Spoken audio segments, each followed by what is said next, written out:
Ukraine యుద్ధం యూరోప్ను కలవరపెడుతుంది. ఈ యుద్ధంలో యుక్రెయిన్ ఓడిపోతే తమకు ముప్పు తప్పదని ఆ ఖండమంతా భావిస్తుంది. అందుకే యుద్ధాన్ని ముగించాలంటే ఆ ప్రక్రియలో తమ భాగస్వామ్యం ఉండాలని డిమాండ్ చేస్తుంది. కానీ డొనాల్డ్ ట్రంప్ మాత్రం అవేవీ పట్టించుకోవడం లేదు.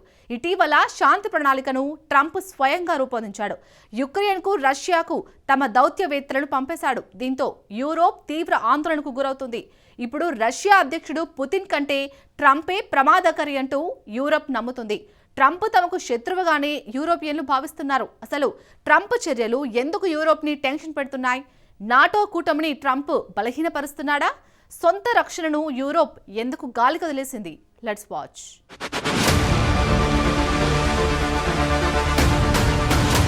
యూరోప్ను ట్రంప్ భయపెడుతున్నాడా?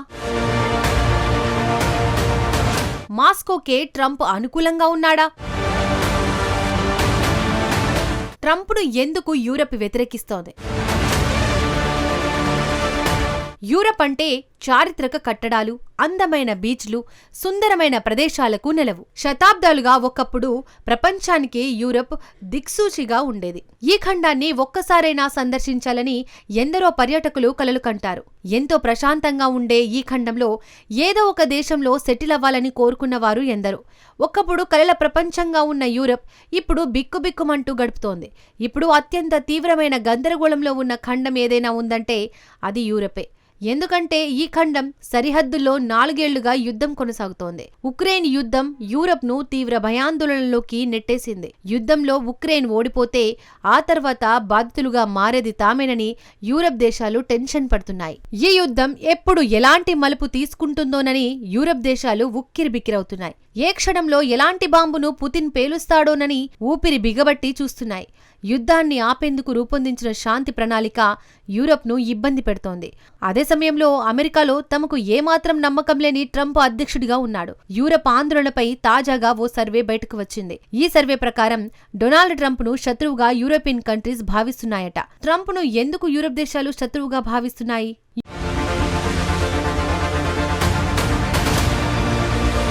యూరప్ను నెలకొన్న అస్థిరత, భయాందోళనలపై తాజాగా ఓ సర్వే బయటకు వచ్చింది. ఈ సర్వే ప్రస్తుతం యూరప్ మానసిక స్థితిని బయటపెడుతోంది. ఈ సర్వే మొత్తం 9 యూరోపియన్ దేశాల్లో సాగింది. ఇది ఓ విషయాన్ని మాత్రం క్లియర్ కట్ గా చెబుతోంది. అదేంటంటే డొనాల్డ్ ట్రంప్ను దాదాపు సగం మంది యూరోపియన్లు శత్రువుగా చూస్తున్నారు. సర్వేల్లో పాల్గొన్న 48% మంది ట్రంప్ను ఎనిమిగా భావిస్తున్నారు. బెల్జియంలో 62%, ఫ్రాన్స్లో 72%, స్పెయిన్లో 53%, ఇటలీలో 50%, జర్మనీలో 46%, క్రొయేషియాలో 37%, పోలాండ్లో 19% మంది ప్రజలు తమకు ట్రంప్ శత్రువేనని అంటున్నారు. నిజానికి సర్వే చేసింది 9 దేశాల్లోనే అయినా యూరప్ అంతటా ఇదే మూడ్లో ఉన్నట్టు తెలుస్తోంది. సో అమెరికా అధ్యక్షుడు తటస్థంగా ఉంటాడని నమ్మేవారి సంఖ్య పడిపోయింది. అదే సమయంలో తమను ట్రంప్ కావాలని టార్గెట్ చేస్తున్నాడని భావించే యూరోపియన్ల సంఖ్య పెరిగింది. అందుకు పలు కారణాలు ఉన్నాయి.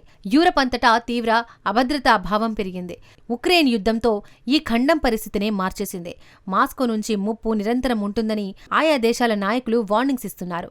నాయకుల మాటలను ప్రజలు కూడా అంగీకరిస్తున్నారు. ఉక్రెయిన్ యుద్ధం యూరప్కు విస్తరిస్తుందని చాలా మంది ప్రజలు నమ్ముతున్నారు. యూరప్ తనను తాను రక్షించుకోలేదని భయపడుతున్నారు.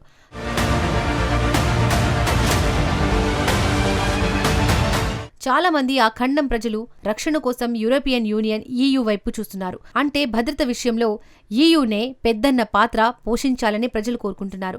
రష్యా, అమెరికా కోల్డ్ వార్ తర్వాత యూరప్ ఖండం తొలిసారి దారుణంగా బలహీనపడినట్టు ప్రజలు నమ్ముతున్నారు. ఇప్పుడు ఉక్రెయిన్ యుద్ధాన్ని ఆపే శాంతి ప్రయత్నాలు, పరిణామాలు యూరోపియన్లలో మరింత భయాన్ని పెంచుతున్నాయి. వాషింగ్టన్, మాస్కోలో రూపొందించే ఏ ఒప్పందమైనా తమ ప్రయోజనాలను పక్కన పెడతాయేమోనని యూరోపియన్ ప్రభుత్వాలు ఆందోళన చెందుతున్నాయి.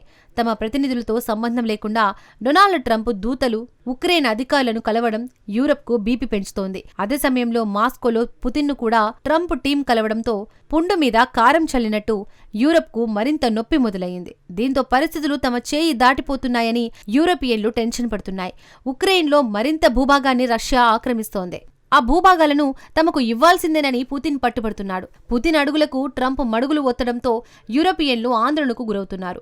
ట్రంప్ రూపొందించిన శాంతి ప్రణాళిక యూరప్ భద్రతను బలహీనపరుస్తుందని ఆ ఖండం నాయకులు భావిస్తున్నారు. సర్వేలో కనిపిస్తున్న అవిశ్వాసాన్ని యూరోపియన్ల ఆందోళనకు ప్రతిబింబంగా చెప్పొచ్చు.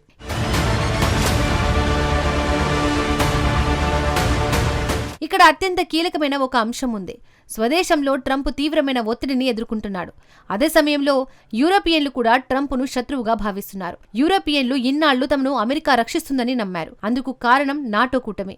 నాటో అంటే నార్త్ అట్లాంటిక్ ట్రీటీ ఆర్గనైజేషన్. ఇది కేవలం రక్షణ కోసం ఏర్పడిన గ్రూపు. ఇందులో ప్రస్తుతం 32 సభ్య దేశాలు ఉన్నాయి. 2023లో ఫిన్లాండ్, 2024లో స్వీడన్ దేశాలు చివరగా నాటోలో చేరాయి. నిజానికి ఈ 2 దేశాలు దశాబ్దాల పాటు తటస్థంగా ఉన్నాయి. కానీ ఉక్రెయిన్ యుద్ధంతో ఆ 2 దేశాల్లో ఆందోళన మొదలైంది. రష్యాతో సరిహద్దును ఫిన్లాండ్ పంచుకుంటోంది. ఆ దేశానికి రష్యాను ఎదిరించి నిలబడేంత శక్తి సామర్థ్యం లేదు. ఒకవేళ ఉక్రెయిన్పై దండెత్తినట్టు రష్యాను ఎదిరించి నిలబడేంత శక్తి సామర్థ్యం లేదు. ఒకవేళ ఉక్రెయిన్పై దండెత్తినట్టు తమపై యుద్ధానికి మాస్కో వస్తే పరిస్థితి ఏంటి అన్న ప్రశ్న ఫిన్లాండ్ను వణికిస్తోంది. నాటోలో చేరితేనే తమకు రక్షణ లభిస్తుందని ఆ దేశం నమ్మింది. అందుకే 2023లో ఆ దేశం నాటోలో చేరింది. నాటోలోని ఆర్టికల్ 5 ప్రకారం సభ్య దేశంపై ఎవరైనా దాడి చేస్తే అది పూర్తిగా గ్రూప్ పై దాడి చేసినట్టుగా అన్నమాట. అంటే ఒకవేళ ఫిన్లాండ్ పై రష్యా దాడికి దిగితే తమకు నాటో దేశాలు అండగా యుద్ధానికి వెళ్తాయన్నమాట. సో నాటో తమను రక్షిస్తుందని భావించే స్వీడన్, ఫిన్లాండ్ ఆ గ్రూప్ లో చేరాయి. కానీ అమెరికాలో సమీకరణాలు మారాయి. అధ్యక్షుడిగా ట్రంప్ రావడంతో ఇప్పుడు ఆ నాటో భవిష్యత్తే సంక్షోభంలో పడింది.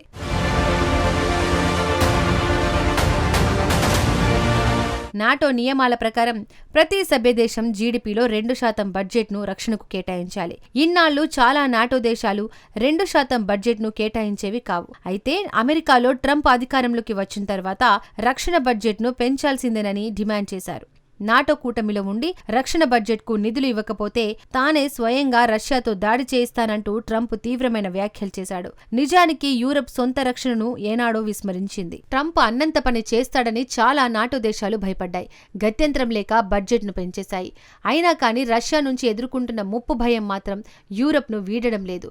ఎందుకంటే ఇటీవల కాలంలో చాలా నాటో దేశాల్లోకి గుర్తు తెలియని డ్రోన్లు చక్కర్లు కొడుతున్నాయి. ఈ డ్రోన్లతో తమ భద్రతను రష్యా పరిరక్షిస్తుందంటూ ఆందోళన చెందుతున్నారు. ఈ ఏడాది సెప్టెంబర్లో పోలాండ్ పై 19 నుంచి 23 వరకు రష్యా డ్రోన్లు దాడి చేశాయి. ఈ దాడిలో ఎలాంటి ప్రాణ నష్టం వాటిల్లలేదు. కానీ ఈ దాడిని ట్రంప్ లైట్ గా తీసుకున్నాడు. ఈ పరిణామం యూరోపియన్ దేశాలను ఆందోళనకు నెట్టేసింది.